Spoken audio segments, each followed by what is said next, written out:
በህይወታችሁ ውስጥ ጓደኛዬ ነው ብላችሁ የምታምኑት ሚስጥራችሁን ያካፈላችሁትና በችግር ጊዜ ከጎኔ አይጠፋም ያላችሁት ሰው ፈታኝ ጊዜ ሲመጣ ግን ድንገት ፊቱን ቢያዞርባችሁ ወይም ከጀርባችሁ ሌላ ወሬ ቢያወራ ምን ይሰማችኋል? ብዙ ጊዜ በህይወታችን ውስጥ ትልቁ ጉዳት የሚያደርሱብን ሩቅ ያሉ ጠላቶች ሳይሆኑ በጓደኝነት ስም ተጠግተው ከጎናችን ያሉ አስመሳይ ሰዎች ናቸው።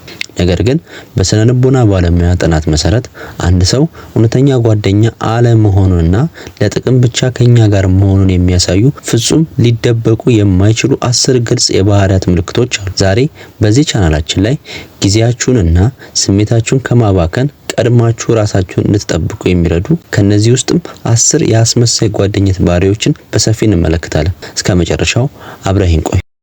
ወደዚህ ቻናል በደህና መጣችሁ። ዛሬ የምናየው ይዘት ማህበራዊ ህይወታችሁን ጤናማ ለማድረግና በዙሪያችሁ ያሉ ሰዎችን እውነተኛ ማንነት እንድትገመግሙ የሚያግዝ ወሳኝ የህይወት ትምህርት ነው። ለቻናሉ አዲስ ከሆናችሁ አሁን ሰብስክራይብ በማድረግ የዚህ ቻናል ቤተሰብ ይሁኑ።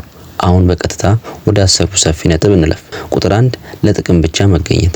አስመሳይ ጓደኞች ከአንተ የሆነ ነገር በሚፈልጉበት ጊዜ ገንዘብ፣ መኪና፣ ስራ ወይም መረጃ እጅግ በጣም የቅርብና ተወዳጅ ሰው ይሆናሉ። ፍላጎታቸው ሲሟላ ግን ድንገት ይጠፋሉ። አንተ እርዳታ በምትፈልግበት ጊዜ ደግሞ ስልካቸውን አያነሱም ወይም 100 ሰበቦችን ይደረድራሉ። እውነተኛ ጓደኛ በሰጪና ተቀባይ ሚዛን ላይ ሳይሆን በቅንነት ላይ የተመሰረተ ነው።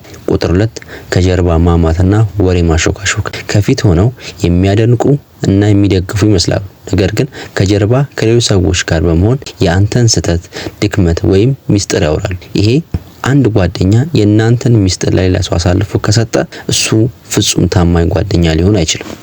3 በስኬታችሁ መቅናት። እውነተኛ ጓደኛ የአንተ ትልቅ ደረጃ ላይ ስትደርስ፣ ስራ ስትቀይር ወይም ጥሩ ህይወት ስትጀምር ከልቡ ይደሰታል። አስመሳይ ጓደኛ ግን በስኬታችሁ ውስጥ ደስታ አይሰማውም። በደስታችሁ ቀን ፊቱ ይቀየራል ወይም ስኬታችሁን ዝቅ አድርጎ ለማሳየት እድል ቀንቶት ነው እንጂ እሱማ የሚል አስተያየት ይሰጣል። 4 ሁልጊዜ አንተን ዝቅ ለማድረግ መሞከር። በቀልድ ስም ወይም ላንተ አስቤ ነው በሚል ሰበብ በሰዎች ፊት ያንተን ድክመት፣ አለባበስ ወይም አስተሳሰብ ዝቅ አድርገው ለመናገር ይሞክራሉ።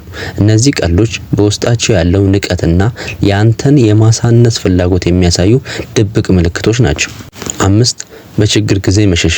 ህይወት ስትቀና፣ ገንዘብ ሲኖርህና ለደስታ የሚሆን ድግስ ሲኖርህ ከጎንህ አይጠፉም። ነገር ግን በህይወት ከባድ ፈተና፣ ህመም ወይም የገንዘብ ችግር ሲገጥምህ በመጀመሪያ የሚሸሹት እነዚህ አስመሳይ ጓደኞች ናቸው።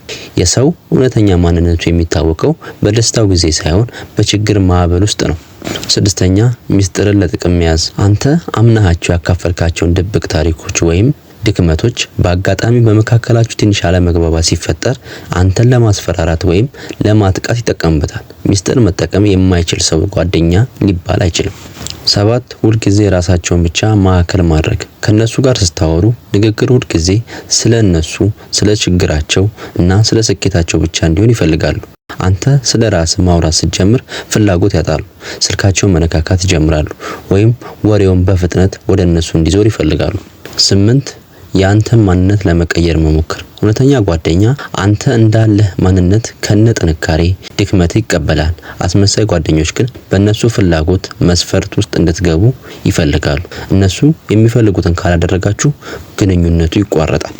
9 በሌሎች ጓደኞች ላይ ቅናትን ማሳደር። አንተ ከሌሎች አዳዲስ ወይም መልካም ጓደኞች ጋር ጊዜ ስታሳልፍ እነሱ ብቻቸውን ለመጠቅለል ወይም ከሌሎች መልካም ሰዎች ለመንጠስ ሲሉ ስለ ሌሎች ሰዎች መጥፎ ወሬዎችን ማውራትና በመካከላችሁ ጥርጣሬ መፍጠርን ይጀምራሉ።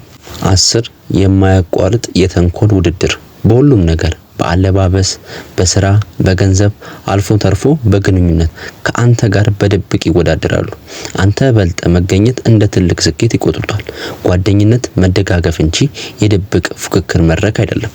በህይወታችሁ ውስጥ ብዙ ጓደኛ መኖር ሳይሆን ጥቂትና እውነተኛ ጓደኞች መኖራቸውን ዋጋ ያለው። አስመሳይ ጓደኞች ለይቶ ማወቅና ከነሱ መራቅ ራስን መውደድና የአእምሮን ሰላም መጠበቅ ነው።